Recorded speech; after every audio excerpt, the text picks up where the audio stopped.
In your journey from stunts to psychology and coaching, what would you say is the core philosophy that drives your work in helping others break through their own limitations? Uh, well, you've mentioned one in particular already. You said the present moment. There's a reason why my book is called Begin Again, and the subtitle is "Utilize the Wisdom of Eastern and Western Ideologies to Achieve Your Full Potential." And even that is part. The title really encapsulates my philosophy in the sense that I believe we can always begin again.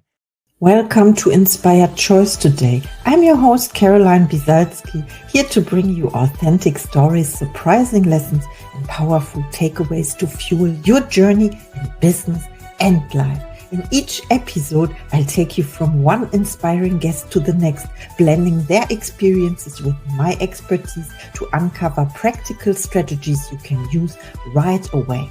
Whether you're starting out or stepping up, stay tuned for insights and actionable tips that make a difference. And stick around until the end for a special freebie just for our listeners. Hello and welcome, Inspired Podcast community. This is your new episode. My name is Caroline and my today's guest is Brian Hite, and I'm so happy that he said yes to our interview. How are you doing today? I'm doing well. Thanks for having me. Great, and I would love to introduce you to the audience, of course. You are a dynamic blend of stuntman, sport psychologist, and educator with over 100 film and TV credits, including an award-winning role in 24. As a coach and keynote speaker, you combine your expertise in human performance with engaging stories and practical strategies. You hold advanced degrees in sport and organizational psychology, and you have trained US Army soldiers for over a decade. Founder of Brian Hite Global and co-host of the Poking Holes in Blinders podcast, you are the author of Begin Again and the upcoming A Stuntman's Guide to Motivation, where you motivate others to overcome limits and embrace new challenges. Welcome to the Inspired Podcast, Brian Hite. Thanks again for having me. I appreciate that introduction. I hope you recognized yourself and I hope I pronounced it all right. So, my first question to you is just a second when I find my question. What originally inspired you to pursue such a unique blend of stunt work and psychology? Was there a moment when you knew this was the path for you? It's interesting that you phrased it that way because I at no point until very recently tried to consciously, deliberately, intentionally merge all of those things. But that is what I'm trying to do now. No, originally I graduated from high school and I went to college as I was expected to do, and I searched for things that I enjoyed, for a job that I could do and be happy with, and I couldn't find anything. And and then it was at the beginning, when was it? It was the beginning of my sophomore year of college, I guess. Might have been the beginning of the junior year of college, but I went to a theme park, to a Six Flags, and I saw a live stunt show, and that's where you talk about the moment. That was the moment, with the moment that an explosion went off and motorcycles came jumping out of this thing that they had. That was it. I was hooked. Luckily, I knew the company manager of that stunt show from other things in the past, and he was able to bring me backstage. I was able to talk to the performers, and they gave me some insight into how I could get that job, the things I needed to know, and what the process was. Well, I learned the things, and I did the process, and I ended up doing that show the next summer, and that was it. That was the beginning. I did the show that summer. I did it again the following summer, and then I moved to Los Angeles to do stunts in film and TV, and I was perfectly happy doing that for 3 or 4 years, and then I started missing learning. And so I decided to go back to school, because what I'd neglected to say was that I didn't graduate from college. I was so distracted with stunt work. I wanted to be a stuntman so badly, I couldn't focus on any classes. And so I was failing everything, and I just dropped out. But I wanted to go back and finish the degree. So that's what I did. I was able to figure that out and go back to college, finish the bachelor's degree, and continue on with a master's degree in sports psychology and a PhD in organizational psychology. But I never expected to work in those fields. Again, I was a stuntman. I'd expected to be a stuntman for my whole life, to retire as a stuntman. But life does what it does, and things changed. And I ended up with a wife who came with a stepdaughter, and and stunts, just it's volatile, it's uncertain, it's hard to know when you're going to work, or for how long you're going to work, or how much money you're going to make when you work. So with a family, that's kind of scary. And so I started looking for a full-time job that took advantage of the education that I got, and I found one working with the Army. And I did that for 2 years as a sport performance psychologist for the Army. And then life changed again, got a divorce. I went back to doing stunts full time for another 4 or 5 years or so. And then met another woman, and that came with a stepdaughter too. And then my daughter was born. And so again, I'm back to, all right, well, I should probably get a real job now, not stunts anymore. And so I started working for the Army again. And I did that for 9.5 years until I quit about 2.5 years ago, and I opened my own business, Begin Again Performance Psychology. Now it's Brian Hite Global. And that journey has been what you started out with, the merging, the connectedness of all of these things. Really what I'm trying to achieve right now is to create some sort of programs and classes and speeches that really take into account all that I learned from all of those areas. Because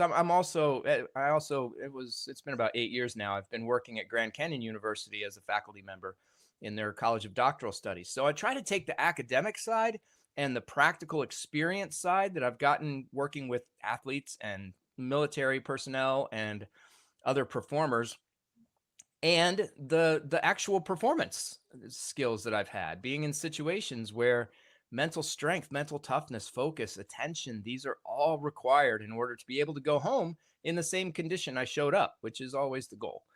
So I appreciate you offering up the question the way that you did. It really has taken 20 to 30 years for me to figure out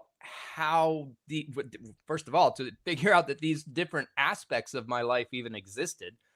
Because when I left college, I swore I would never go to college ever again. I swore I would never go back to school. I said I would always be a stuntman. I would never have a real job. All those. Of course, I went back to school 3 times, and I ended up having a real job for 10 years. So, having all of that stuff be able to come together in a way that has allowed me to really, I feel like it's taking the best parts of me and welding them together into one stronger, bigger, better thing that I can share with the world. Yes, absolutely. I understand. And I love the combination of all the subjects, all you have learned and practiced. 30 years, you said it took you. And what you said about the word, you do this in one package, so all in one, and then you create programs now to teach other people. This is so beautiful. And also what you said about when you were a stuntman, and then you went to the Army to teach them, then you went back, and all those pivots and changes. And I also love that you loved my question, because I did it differently than usual. So I did something else to put the questions together this time, because my podcast is all about inspiration, inspired choice, and then stories of change and success. So I love also the word global in your brand. When I may say this is a global podcast as well. Welcome to Germany, by the way. And my next question, welcome again, is looking back, was there a particular turning point in your life that shifted your perspective or set you on the path to your current success? And yes, I asked that already in a different way. Maybe you have another answer for us. Yeah. Yes. Well, just to hit on some of the points that I made, there wasn't just one. There have been several, and and I think that that's important. So I'll list them, and then I'll talk about that a second. The first was realizing what I wanted to do when I was 20. So when I was 20, that's when I was looking for what career I wanted, and I found stunts. Now, and not saying that stunts was the only thing that I could have been happy with, but it was what I came across, and that's really important.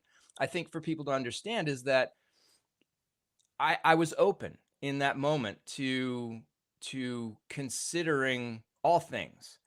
And when I came across that thing, my mind was already open to the possibility of what can I do? I was already tuned to trying to figure that out. And when that opportunity came, I saw it, and then the second part, because seeing it is one part, and then actually pursuing it is the other part. And that's where sometimes people get stuck. And that's why one of the things that I really focus on, there are three areas that I target mainly, although I'll go outside the realm with some people, but mainly motivation, pressure, dealing with pressure situations, and just peak performance. How do you approach performance in a systematic way that helps you be good? And what I was mentioning there was the motivation part. So I can see the opportunity, it's there. I see this thing that I'm interested in. How do I get the drive to pursue it? And for me, again, I don't know about always, that's a big word, but I try to always stay open to and really lean into new experiences. And even if they don't work out the way that I want them to, or the way that I think that I want them to, they will work out somehow, and I will be better as a result of having had that experience. That is really something that I believe very strongly. So when the opportunity to do stunts came and I took it in that live show, that was a huge turning point when I decided to move myself across the country from Nashville, Tennessee to Los Angeles, California to pursue stunts with no job, no security. I didn't know anybody in the town. I had no connections in the stunt world other than the people I had met at the show, on the other side of the country. So, but that was one of those moments where I could have stayed or I could have gone. And I don't know what my life would have been like had I stayed, but I do know that having gone, I'm grateful that I did. I've learned a lot. And getting married, I got divorced. And so one might say, well, maybe you regret getting married. I don't regret getting married. I learned a lot through the marriage and through the divorce. And that allowed me to get into the second relationship, which was a little bit better than the first one, but still, I screwed that one up as well. That one didn't work either. But I learned a lot, and I grew and I developed. And now I'm in a third. I'm engaged. I have two stepsons, and then my daughter, and everybody gets along. And everything that I've taken away from those first two relationships, I apply in this one, because that's what you do. You live and you learn and you try and you grow and you improve, and that's so I don't regret any of the moves that I made. Some of the consequences of some of the things that I've done and some of the experiences that I've had, I wouldn't wish on anybody else, and I certainly wouldn't want to repeat.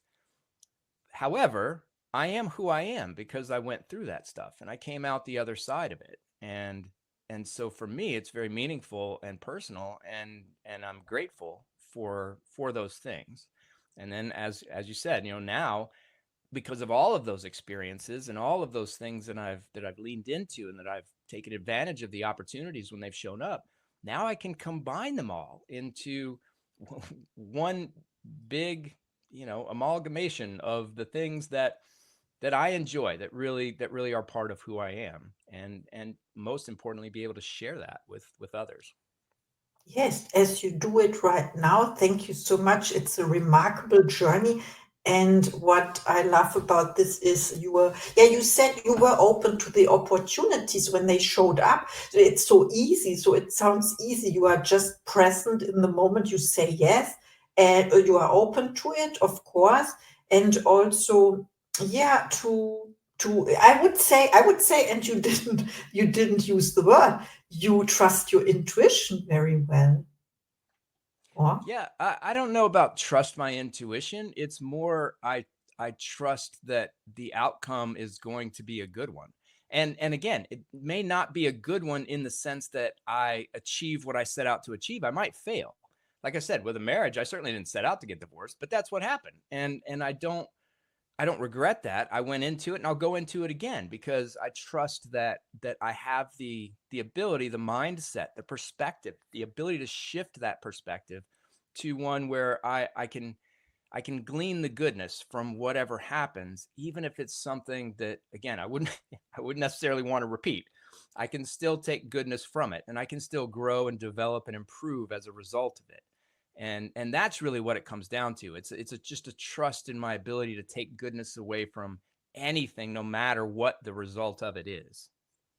wow, thank you so much for sharing. Yeah, there's always good in it. We know this. We have just be open to see the good because yeah, good and bad are two sides of the same thing, right? Yes, you Mm-hmm. know this. Okay, my next question. In your journey from stunts to psychology and coaching, what would you say is the core philosophy that drives your work in helping others break through their own limitations? Uh, well, you've mentioned one in particular already. You said the present moment. There's a reason why my book is called Begin Again, and the subtitle is Utilize the Wisdom of Eastern and Western Ideologies to Achieve Your Full Potential. And even that is part. The title really encapsulates my philosophy in the sense that I believe we can always begin again. I believe that every day we begin again, every minute we begin again. The present moment is the only time when reality truly exists. It's the only time when we can actually affect change. The past is done, we can't change it. The future hasn't happened, and what the future is going to be is simply our imagination. But how it turns out will be a result of what we do in this present moment right now. So the present is incredibly important, and it continues to repeat itself. So if your present 5 minutes ago wasn't very good, start over, begin again. That's one part. The other part is to utilize the wisdom of Eastern and Western ideologies.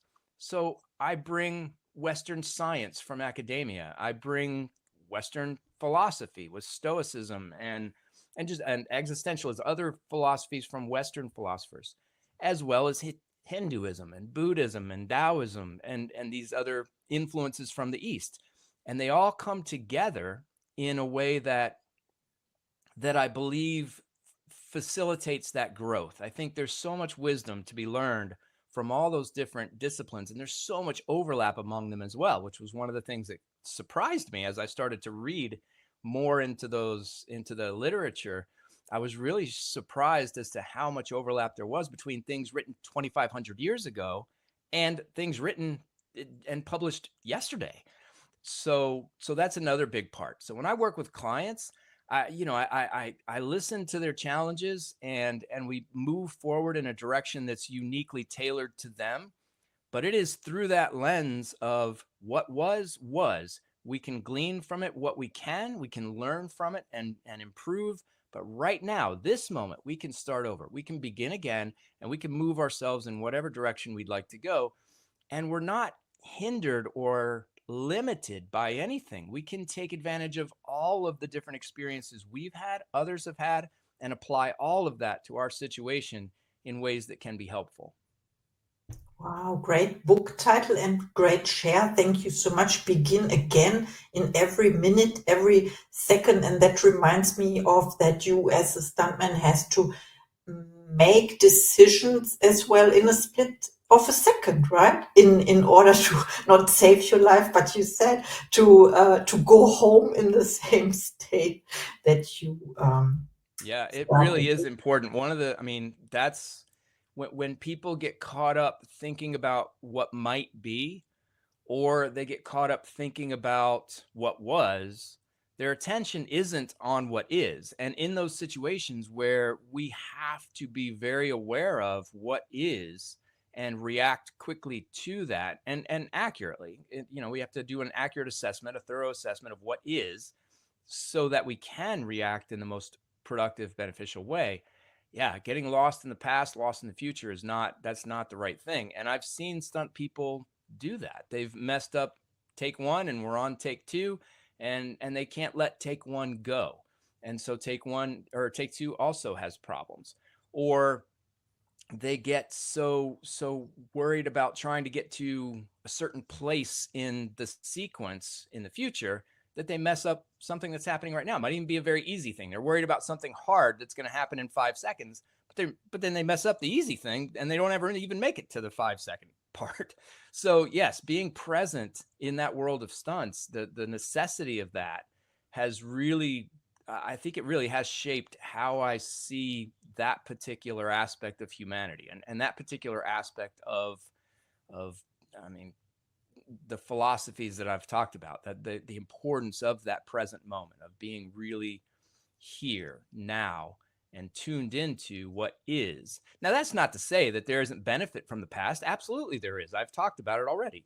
Learning from what was and the mistakes that we've made absolutely is useful information of our, or useful use of our time right now in this present moment. Thinking about the future is useful too. What do I want, and how might be the best ways to get there, and what might be some challenges that I'll face along the way that I can take steps right now to mitigate, to hopefully eliminate, and if not eliminate, at least lessen. So thinking about the past and thinking about the future absolutely are useful things to do, as long as we're doing it intentionally, deliberately, consciously. That's what we are doing right now in this moment. But taking advantage of the present moment and recognizing that that truly is where life is lived. It's not lived anywhere else. I think that's a big insight for people. Wow, what a great answer. Thank you so much. I take away, let go of take one in order to, I would say, perform or be ready to grab take two, because when with your hands full you cannot receive anything else, I think. So I have one last question for you. It's about your own goals or your next projects. Do you set goals for yourself? I assume so. And would you share where we can find you when people want to reach out to you as well? Okay. Yeah. I set goals loosely because, again, life changes every day. I meet new people, and every day new opportunities come up, and sometimes those opportunities are better than the ones that I came up with before. So whereas I might set a goal to, I'm going to write a book and I'm going to have it finished in 2 months. Well, tomorrow I might get a call to work on a movie for the next 2 months, and that's not going to allow time to write the book. So I'm going to change my goal because life has changed. Some new opportunity has presented itself. So I do set goals so that I have direction and can really, move myself in some sort of way that I'd like to. And I do that very loosely. I'm quick to let go of it if life changes and shifts in ways that I think would be better served if I moved a different way. So some of my goals as of now are to finish the book that you mentioned at the beginning, A Stuntman's Guide to Motivation. I'm about halfway finished with that right now. To develop some classes. Right now I offer coaching programs in motivation, dealing with pressure situations, and a 4-phase approach to peak performance. But I'm hoping to develop some classes for those and have those classes, at least for one of those areas, complete by middle of next year. I'm guessing middle of 2025. So those are some of the goals that I have for my business, and to speak more, to be hired for more speaking engagements in not just local settings, but around the world. And I've been to Germany, by the way. I don't remember which army base it was, but I taught some classes out at Vilsek. Is that what that's coming to mind? It's in Bavaria, in that part of Germany. But and I loved it out there. I was able to go see Nuremberg and a few other places. So the opportunity to go speak around the globe is one that I very much hope to increase as well. So those are some goals. And where people can find me is brianhiteglobal.com. You can find me on Facebook as well, Brian Hite. You'll find me on there. Instagram, it's Brian_Hite 2323. And let's see, that's Instagram, Facebook, website. That's pretty much it. Well, LinkedIn, I'm Brian C. Hite on LinkedIn, and then Medium, which is a blog site, Medium. I have a bunch of blogs published in there. I don't know, 80 or 90 of them. So you can check that out as well. That's Brian C. Hite. I don't know. You can test that out. But yeah, that's where you can find me. The best place to go to start is just brianhiteglobal.com. You'll get all the information you need there. Thank you so much. I put it in the show notes. Of course, please reach out to Brian. He's amazing. He shares his wisdom and knowledge with us. I'm so grateful for our interview. And now it's time for your final thoughts to the audience, please. My final thoughts to the audience. Opportunity comes. It's there every single day. We don't always see it. And even when we see it, we don't always take advantage of it, but it's always there. So just be open, and to not only to the fact that opportunity is there, but be open to the fact that if you try to move in a certain direction and things don't quite work out the way you thought that they were supposed to, they are still working out, and you are still growing, and you're still developing, and you're still improving. That experience itself is that's the benefit. It's not the end state. It's not the result. It's the experience itself. It's all about the journey, not the end. Wow. Thank you so much. I'm inspired now. And see you in the next episode. Thank you for listening to Inspired Choice today. I'm thrilled to have you on this journey of growth and transformation. Don't forget to hit follow or subscribe to stay connected and never miss an episode. And here's something special. Grab your free 20-minute breakthrough session with me. It's designed to help you kickstart or level up your business. Just check out the show notes for more. Until next time, keep making those inspired choices. See you in the next episode.